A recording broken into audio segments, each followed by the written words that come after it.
Hi friends, welcome to Srimad Bhagavatam part 8. Last వీడియోలో Syamantakamani story ఏంటో తెలుసుకున్నాం.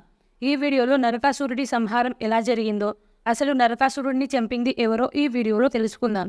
Let's start today's episode.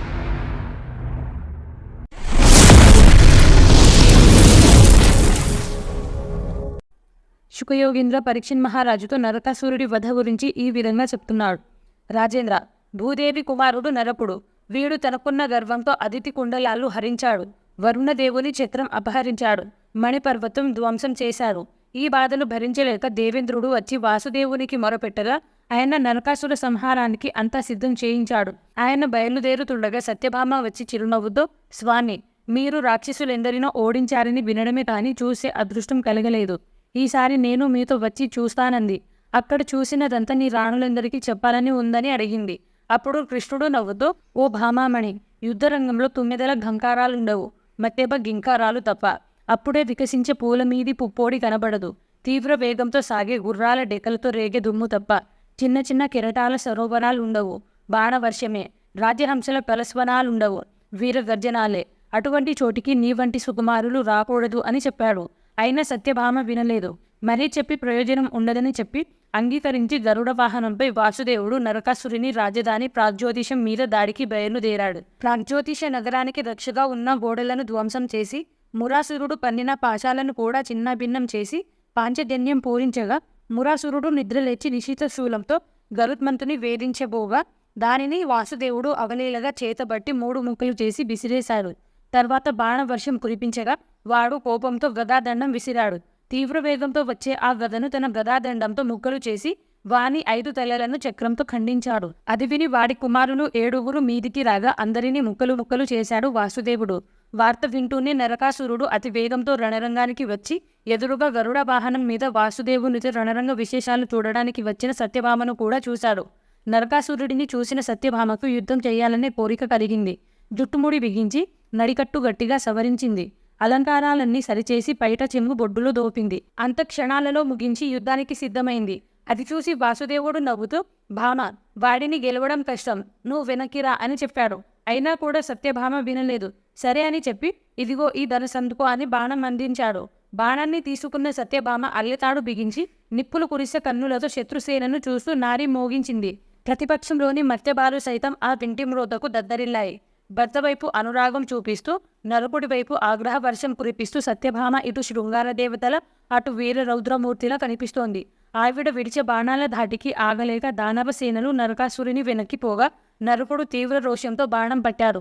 అది చూసి వాసుదేవుడు, భామ, క్రూరులైన అసురులు పిక్కబలం చూపిస్తున్నారు. కొంతసేపు నువ్వు విశ్రాంతి తీసుకో. ఈ నరకుడి వ్యవహారం నేను చూశానన్నాడు.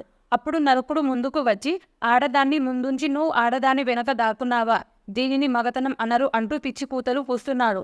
ఇక వాసుదేవుడు శరవర్షంతో అసుర సంహారానికి సిద్ధమయ్యాడు. సత్యభామ కృష్ణుడిని తన వీపుపై మోస్తూనే గరుత్మంతుడు తన ముక్కుతో కాలిగోళ్లతో నరకాసురుని గజబలాన్ని చిన్నాభిన్నం చేశాడు. అది చూసి నరకుడు శక్తి ఆయుధం ప్రయోగించాడు. అయినా కూడా గరుత్మంతుడు వెనక్కి తగ్గలేదు. కొంతసేపు పోరు నడిపి వాసుదేవుడు నరకుని శిరస్సు ఖండించి నేల పుల్చారు. సర్వలోకాలలోని ప్రాణులు నరకుని పీడ బదిలిందని సంతోషించారు. తర్వాత భూదేవి పరిపరి విధాల కృష్ణునిని స్తుతించి నరకుని కుమారుడైన భగాదత్తుని తీసుకువచ్చి శరణు వేడగా ఆయన అభయమిచ్చి నరకుడు బంధించిన రాజ్యకన్యలు 16,000 మందిని చెర నుండి విడిపించి అందరినీ రథాల మీద ద్వారకా నగరానికి పంపి ఆ రాక్షసుడు దొంగలించి తెచ్చిన కర్ణకుండలాలు అతిథికి మర్యాదగా అర్పించి దేవేంద్రుడి దగ్గర అతిథి మర్యాదలు పొంది నందనవన విహార వేళ సత్యభామ కోరిన పారిజాతం మొక్కను పెకిలించి గరుడ వాహనంపై ద్వారకాకు బయలుదేరారు. అది చూసి అమరగణం అడ్డుగా రాగా వారందరినీ అడ్డుకొని ద్వారకా వచ్చి అక్కడ సత్యభామ ఉద్యవనంలో పారిజాతం మొక్క నాటి ఆమెకు ఆనందం కలిగించారు. తర్వాత నరకుడి చెర నుండి విడిపించుకొని వచ్చిన 16,000 మంది గోపికలను వివాహం చేసుకొని అందరినీ అనురాగంతో ఆదరిస్తూ రోజులు గడుపుతున్నారు. ఒకరోజు వాసుదేవుడు రుక్మిణీదేవి మందిరంలో విలాసగోష్ఠి సాగిస్తూ ఇలా అన్నాడు, విదర్భ రాజపుత్రి, నువ్వు ఎంత తెలివి తక్కువ పని చేశావో చూసావా? దిక్పాలకులను మించిన చక్రవర్తులు కదా శిశుపాల జరాసంధాదులు. అటువంటి గొప్పవారికి నిన్ను ఇచ్చి పెళ్లి చేద్దామని మీ అన్నయ్య అనుకుంటే అమాయకంగా నా వెంట పడ్డావు. అందచందాలు, సిరి సంపదలు, కులగోత్రాలు తులతూగే వారితో వెయ్యాలు సాగాలి కానీ ఎందులో పోలికలేని మా ఇంట చేరావు నువ్వు. శత్రుగణాన్ని అడ్డుకొని మీ అన్నగారికి పరాభవం చేయడానికి నిన్ను తెచ్చాను కానీ నాకు నీ మీద వ్యామోహం ఉండి కాదు. ఇప్పటికైనా మించిపోలేదు. ఆలోచించుకో అని చిలాకీగా పలికాడు. ఆ మాటలు విని రుక్మిణీదేవి కన్నీరు మున్నీరైంది. వంచిన తల ఎత్తలేక వేడి నిట్టూర్పులతో వడగాలి దెబ్బతిన్న పువ్వులా వాడిపోయింది. అది చూసి కృష్ణుడు పన్నీరు ముఖాన చెల్లి కన్నీరు ఒత్తి జడముడి సవరించి పైట సరిదిద్ది సేదదీర్చి కౌగిట చేర్చి పరిపరి విధాల ఆమెను ఓదార్చి అనురాగవర్షంతో ఆనందింపజేయగా ఆమె చిరునవ్వు వెన్నెలతో వాసుదేవుని కీర్తించి, స్వామి, నిఖిల లోకనాథుడవైన నువ్వు అనుగ్రహించావు కనుక నా జన్మ ధన్యమైంది. నా మనస్సు నిరంతరం నీ నామస్మరణతో రూపదర్శనతో సంతృప్తి పడుతూ ఉంటుందని తెలియని వాడవా అని ప్రార్థించింది. అప్పుడు వాసుదేవుడు, బాల, పరిహాసానికి పలికిన పలుకులే ఇంత పని చేస్తాయనుకోలేదు. అయినా అప్పుడప్పుడు చేలోక్తులు లేకపోతే సంసారం నిసారం కాదా? నాకు తెలియదా నువ్వు పతివ్రత శిరోమణివని? నిరంతరం త్రికరణ శుద్ధితో నువ్వు నన్నే ఆదరిస్తావని నాకు తెలుసు అని మరికొంతసేపు ముచ్చటలాడి విశ్రాంతి తీసుకున్నారు. వాసుదేవుని అనుగ్రహం వల్ల రుక్మిణీదేవికి ప్రత్యుమ్నాథులు 10 మంది కుమారులు కలిగారు. అలాగే మిగిలిన రాణులకు కూడా పుత్రోదయ సంతోషం కలిగించారు. ప్రత్యుమ్నుడికి రుక్మి కుమార్తెనిచ్చి పెళ్లి చేశారు. ఆమెకు అనిరుద్ధుడనే కుమారుడు జన్మించాడు. ఇది విని పరీక్షిత్తుకు సందేహం కలిగి శుకమహర్షిని ఇలా అడిగాడు. మహారాజా, వాసుదేవుని శత్రువు కదా రుక్మి. అయితే శుకయోగి, ఈ పెళ్లి ఎలా జరిగిందనే కదా నీ సందేహం. జాగ్రత్తగా విను అని చెప్పాడు. రుక్మి తన కుమార్తెకు స్వయంవరం ప్రకటించగా ప్రద్యుమ్నుడు కూడా ఆ స్వయంవరానికి వెళ్లి వచ్చిన రాజకుమారులందరినీ ఓడించి పెళ్లి కుమార్తెను తన రథం మీద ఎక్కించుకొని వచ్చారు. ఆయన వాసుదేవుని కుమారుడు కదా. అలాగే తర్వాత రుక్మి మనవరాలైన రుక్మాలోచనను అనిరుద్ధునికిచ్చి వివాహం చేశారు. ఆ పెళ్లి వేడుకలో రుక్మి స్నేహితులు కొందరు రుక్మికి ఇంతకుముందు జరిగిన అవమానానికి ప్రతీకారంగా బలరామునితో జూదమాడి ఓడించవచ్చనుకున్నారు. బలరాముడి శక్తి తెలియని రుక్మి అలాగే వాడి స్నేహితులు సంతోషంతో జూదానికి దిగి సర్వస్వం కోల్పోయి నోటికి వచ్చిన పూతలు కోయగా బలరాములు కోపంతో రుక్మితో పాటు వాడి స్నేహితులను కూడా యమపురికి పంపారు. అహంకారంలో బ్రతుకులు ఇంతే అని నిర్ణయించిన కృష్ణుడు వధువరులతో బంధుపోటీతో ద్వారకాకు తిరిగి వెళ్లారు. శుకయోగి పరీక్షిత్ మహారాజుతో ఇలా అంటున్నాడు. మహారాజా, ఇంతకుముందు నీకు నారాయణుడు వామనుడై బలిని పాతాళానికి పంపిన కథ వినిపించాను. బలికి 100 మంది కుమారులు. వారిలో పెద్దవాడు బాణుడు. వీడు తన భక్తితో పరమశివుడిని మెప్పించి ఆయనను పరివార సమేతం తన రాజధాని అయిన శివణపురానికి రక్షకుడిగా తెచ్చాడు. అంతటితో సంతోషించక ఒకరోజు శివుడి ఎదుట నిలబడి, పరమేశ్వర, నీ అనుగ్రహం వల్ల నాకు లభించిన భుజశక్తికి ఎదురు నిలిచి పోరాడగలవాడు కనిపించడం లేదు. రోజు రోజుకి నాకు యుద్ధం చేయాలనే దురద ఎక్కువ అవుతున్నది.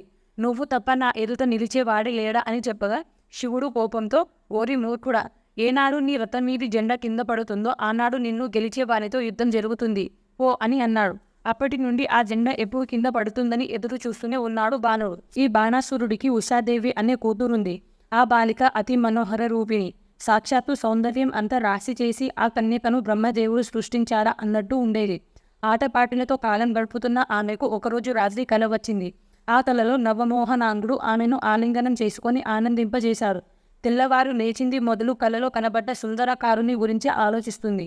అది గ్రహించిన చెలికత్తె చిత్రరేఖ సర్వలోకాలలోని సుందరుల రూపాలు చిత్రించి తెచ్చి చూపగా ఆమె ఒక చిత్రాన్ని చూపి వీరెవరే అని అడిగింది. ఓహో, ఈయన నీ మనోహరుడు, యదువంశీయుడైన వాసుదేవుని కుమారుడు ప్రద్యుమ్నుడు. ఆయన పుత్రుడీయన.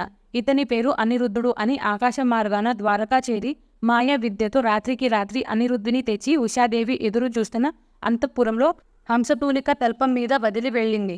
ఉష అనిరుద్ధులు హాయిగా కేళి విలాసాలతో తేలియాడుతున్నారు. కొంతకాలానికి ఉషాదేవి గర్భవతి అయ్యింది.